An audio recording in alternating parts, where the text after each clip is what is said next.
Uh, I'm agreeing mainly to get my voice heard because I feel it as an urgent need. So yeah, that's why.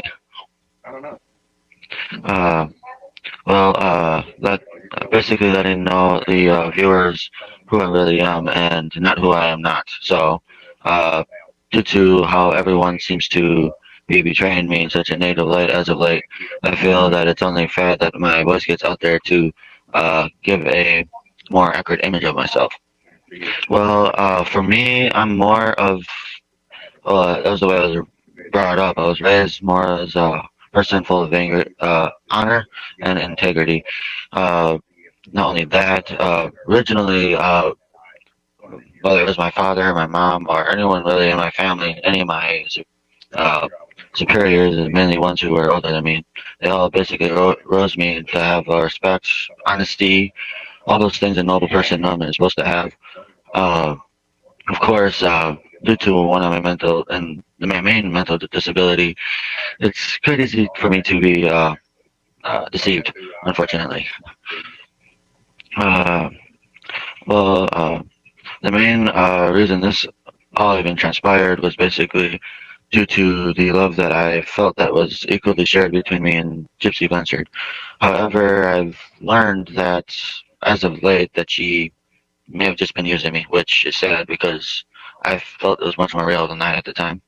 Actually, as for the illnesses part, I found that out almost shortly after me and her first started talking on Facebook, which went from a Christian dating site known as ChristianDatingForFree.com, and we were on there for maybe a few days, and then went from there to next thing you know, Facebook, and it's really weird because I went from just trying to get to know her on one side to being willing to pretty much open myself up like a full open book to where once we got to the other one, and I'm still confused on why that happened that way, but it did.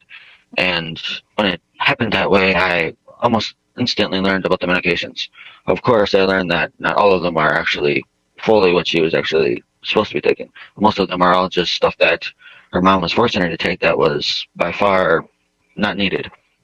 Um, I did feel as if Gypsy was going through trauma, whether it was the abuse with medication or the abuse of being forced to be staying in a chair, or even the abuse of her being stuck in a room for so long because her mom would be doing things in a physical abusive way, like chaining her to the bed, or even other physical abuse, like her being beaten with really anything her mom could find.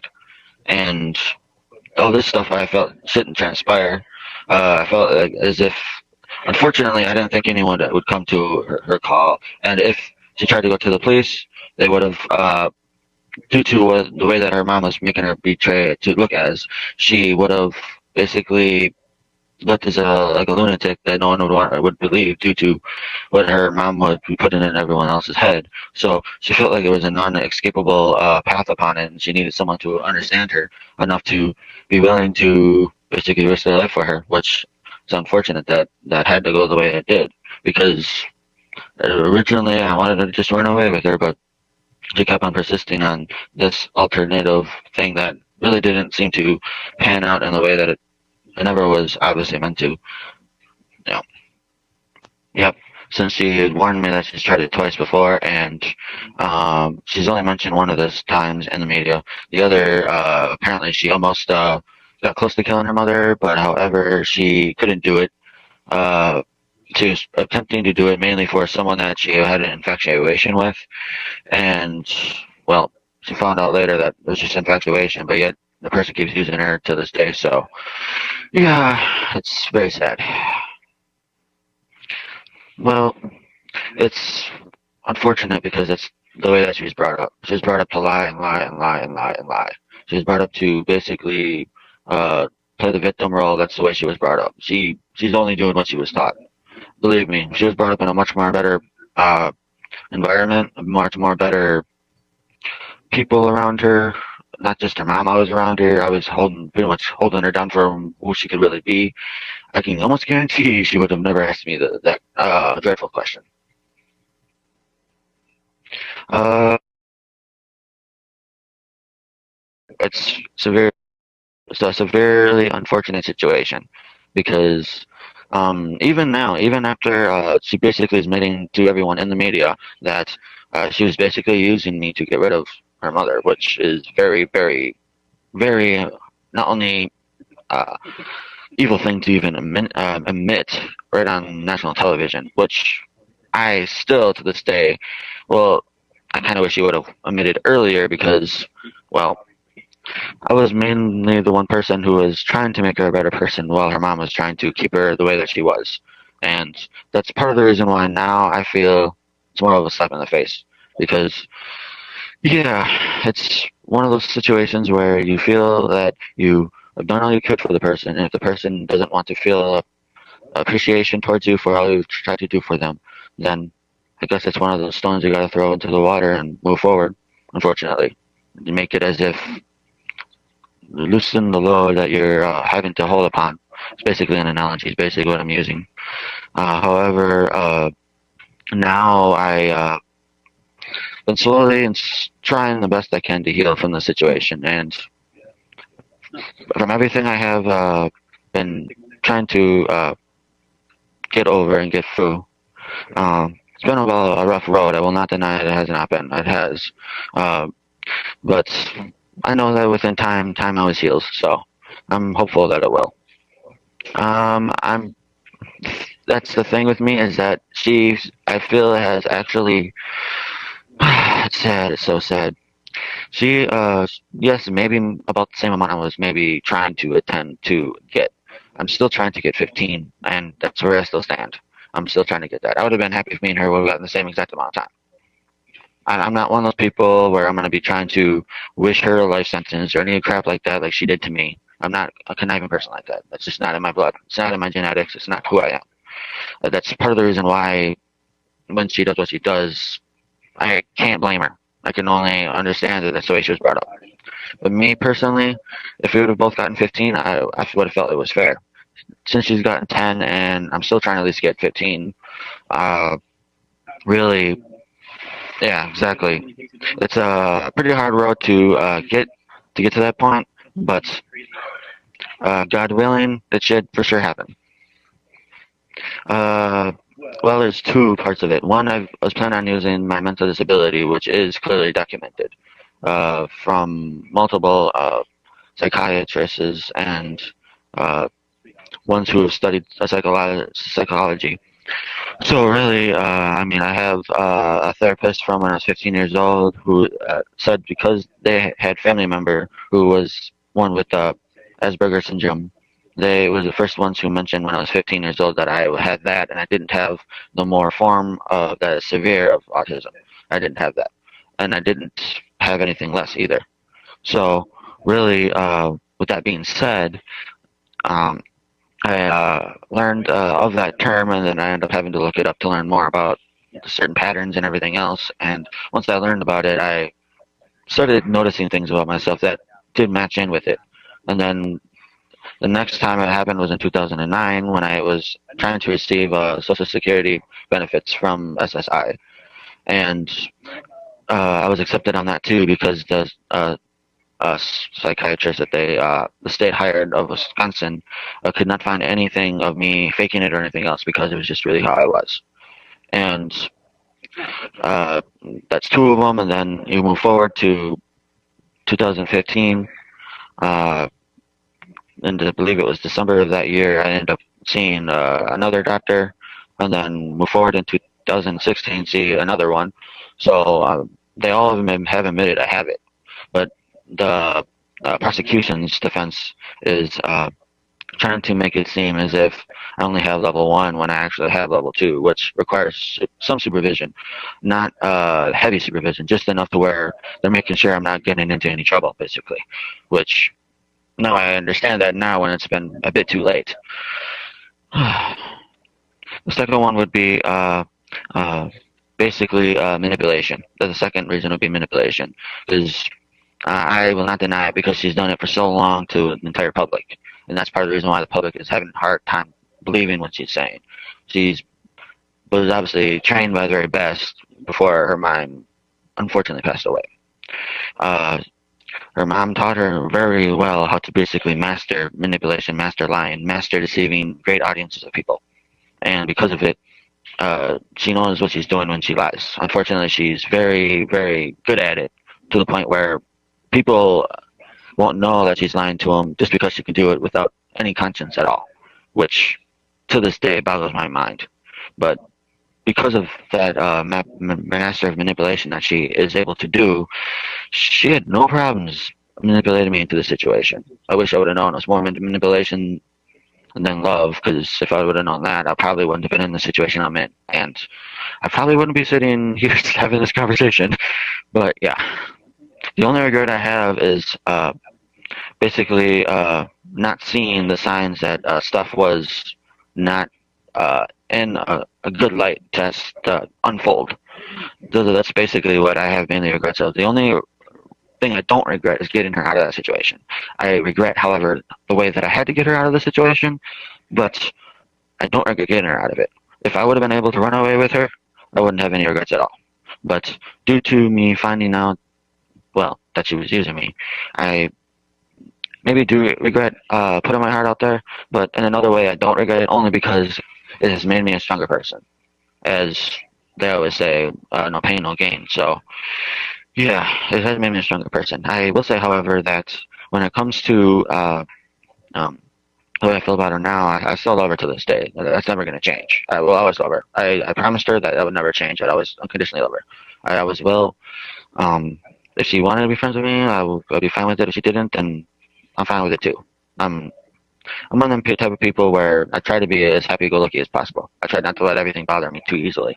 However, being in a place like I am, it's not easy to do. And well, even people in here ask how I stay so positive.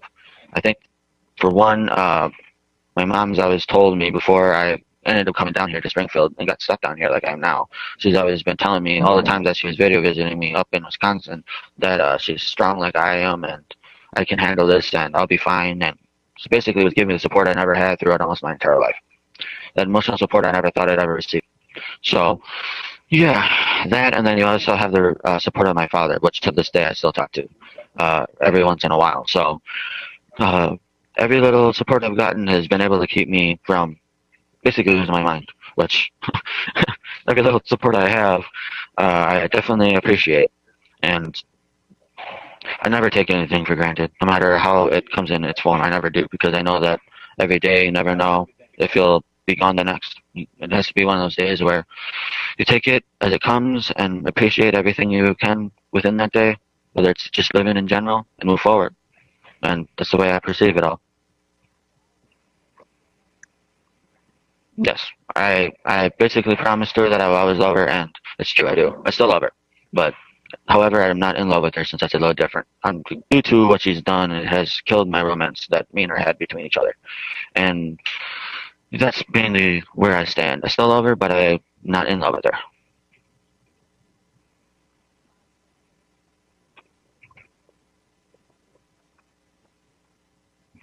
Well, I had it as no secret to her. I was basically like an open book to her. She knows that everything from little details, like whether it was her height. I mean, I've always been more fond of the shorter women.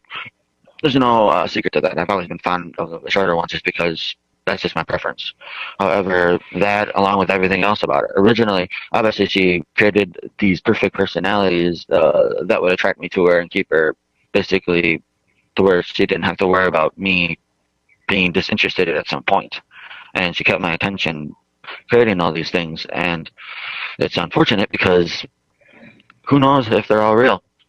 Till this day, I'm not fully sure they even are. Nope. And I choose not to be due to court situations, since she's considered a witness now. No, no.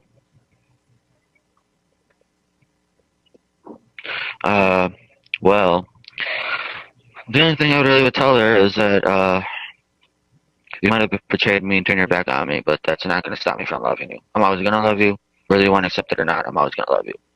Even if you don't want to accept that, that's your choice. But if you still want to keep our friendship, we can keep our friendship. I just don't want nothing any more damaging to get between us than what has already has transpired. If you don't want to be my friend, I'm perfectly okay with that.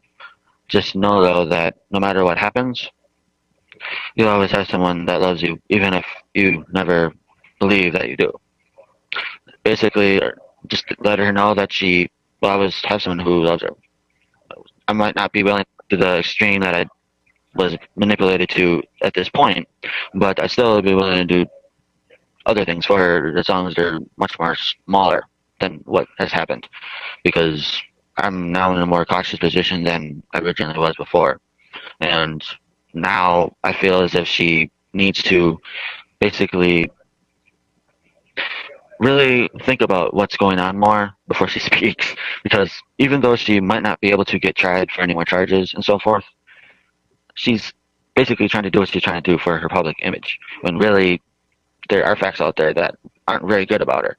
And that's part of the reason why I only caution her with the way that she perceives herself to the public. Me, I'm just going to be my real self. I'm not going to try to perceive myself as someone I'm not. And if the public accepts me that way, they accept me that way. If they don't, well, I'll accept it as if I'm a nobody. That's totally fine with me. I'm humble as they get, so it doesn't bother me.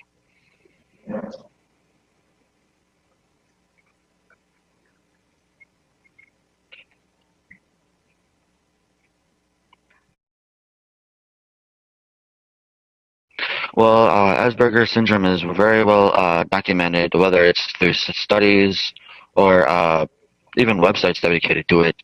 I mean, there's uh, symptoms, I guess you would call, of the actual syndrome. That one of them, ironically, is being gullible to people's opinions, very easily, actually, in fact. And I've actually been gullible almost all my life. That is something I will admit. I have been gullible almost all my life. I, I've slowly been getting more and more wise as I age, but um, it's a very slow process due to Asperger's. Since for me, the best way I can describe it is a learning disability. I was in special education while I was growing up, almost throughout my entire uh, high school, elementary, middle school, all those type of years. I was through a special education. Originally, they had me listed as a severe form of autism, meaning autism itself, and then they lowered it down to just being a higher functioning form, which is known as Asperger's syndrome. So, due to the intelligence of those with my disability, we can seem so normal, but yet we still have certain symptoms of it. Like, for example, if I get put under too much pressure, my mind can go blank and I won't know what to say, or other things of that nature. Yeah.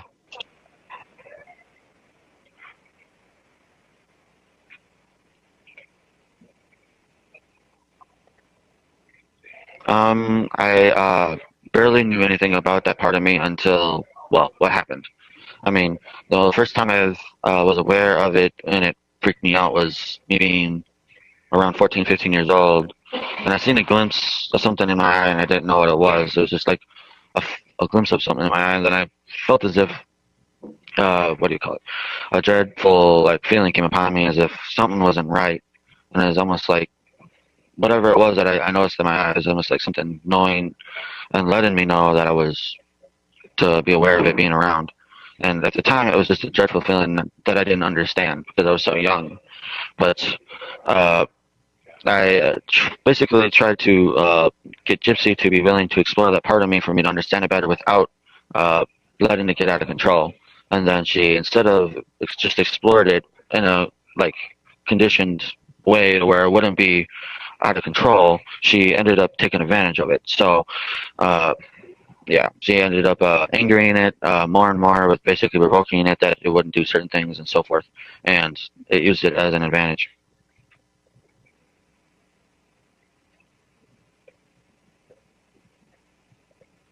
The only other thing I want to say is that I do uh, have my heart go out to all the Gypsy's family for what happened to their daughter or sister or aunts, and I wish this would have ended in a much more less drastic way than it did.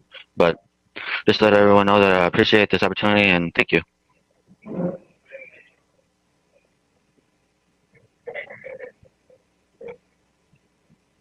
Yep, thank you.